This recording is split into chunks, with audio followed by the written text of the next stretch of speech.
Well, there's Thomas Dolby sounding strangely lazy.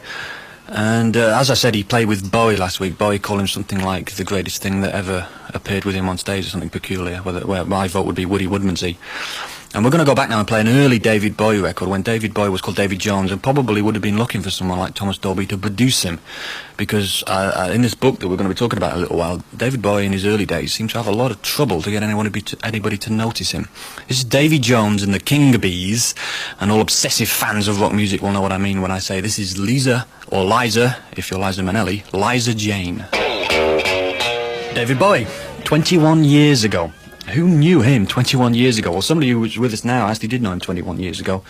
Ken Pitt. Now, Ken, you've written a book called The Pitt Report about David Bowie in the early days, and one of the things that staggered me, as someone who complains a little bit about what people have to go through these days to be a success, is the amount of trouble, as I implied before, that David Bowie actually had to be noticed, and obviously you were right in that. Can you tell us some of the problems David had? Yes, well, of course, this record was made just a little before my time, but I think that in listening to the record you can hear some of the tremendous enthusiasm that the band had, and at that time they felt that it was going to project them into the higher limits of stardom, but of course it never did. And this was one of the very, very great problems, that every few months another record would be made and it would be a flop. And then companies showed very, very little interest. They didn't want to record him. And it was very, very difficult to get people interested at that time.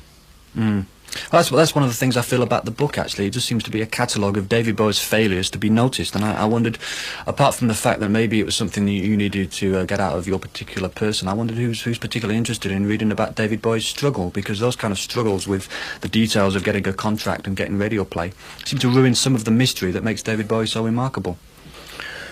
Well, the book was intended to be a report. First of all, I had no intention of writing a book per se, but I just wanted to write down everything that happened day by day.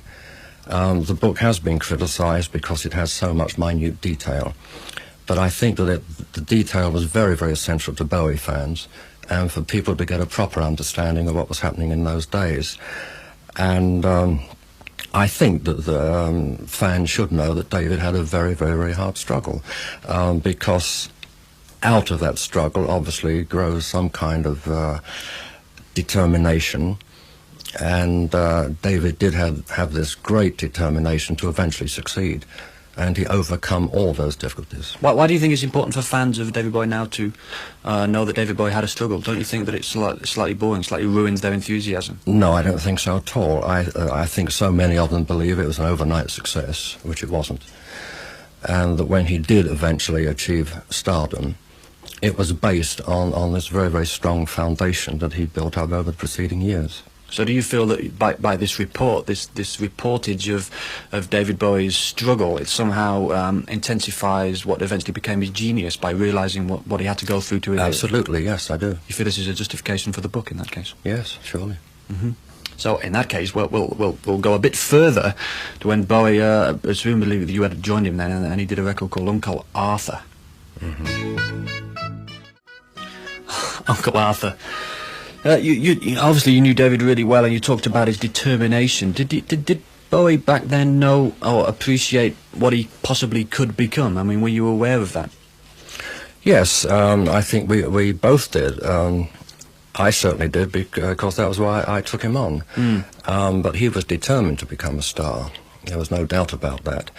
And I think that the track you've just played, which was from his first album, shows how very, very rapidly he began to improve from the Liza Jane days. Yeah. And what we've just heard was the real Bowie. But there's an interesting point you sort of make during the book, which I don't know whether it's just to kind of alleviate your own particular kind of way that people perceive you, but you keep saying about, the way that people perceived you as being conventionally showbiz, right. And secondly, that Bowie was a little bit confused about his direction, and that you specifically gave him his direction. It's almost like you're trying to say that the Bowie that we have come to sort of appreciate came out of your particular judgment about where he could possibly go. Is that fair?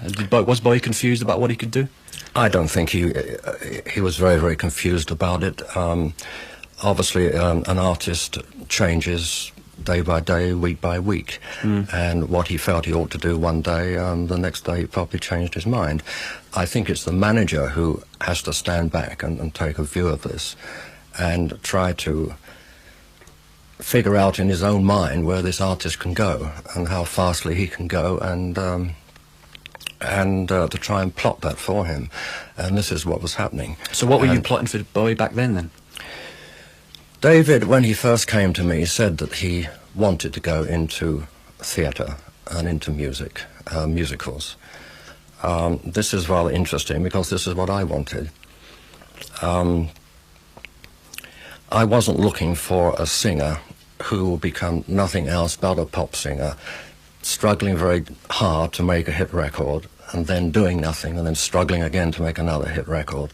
And then when you finally stop making hit records, your career is over. That was not what I wanted. I wanted someone who could go into a wider field, and this is what David liked. I explained it to him, and it's what he wanted. And this is what we set out to do. But isn't this book in a way just, I mean, you make it, for me the most interesting part of the book is the introduction, when you say, I wasn't the conventional showbiz person that people have put me down upon, I was actually into the avant-garde, but yet for me the book actually is the action of a very conventional showbiz person, and there's nothing really in the avant-garde that actually explains... No, what you probably don't realise, that in the 1960s, the Rolling Stones were consider themselves to be in show business. So it's not a bad thing, really, that you were in show business. Absolutely. But you've sort of all the pop groups would say that they were in show business. But what is inferred, I mean, it's actually been said that I wanted David to be another Tommy Steele. It's absolutely ridiculous. Yeah.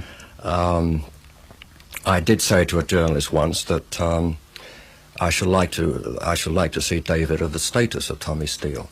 And in those days, that was a valid point of view. Yeah.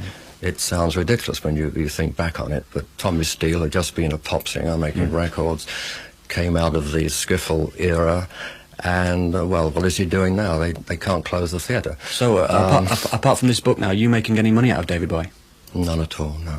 Okay, well, Ken isn't making any money out of David Bowie. I wonder who's going to make money out of this particular track that's now going to be played. David Bowie being incredibly weird, doing Mr. Gravedigger.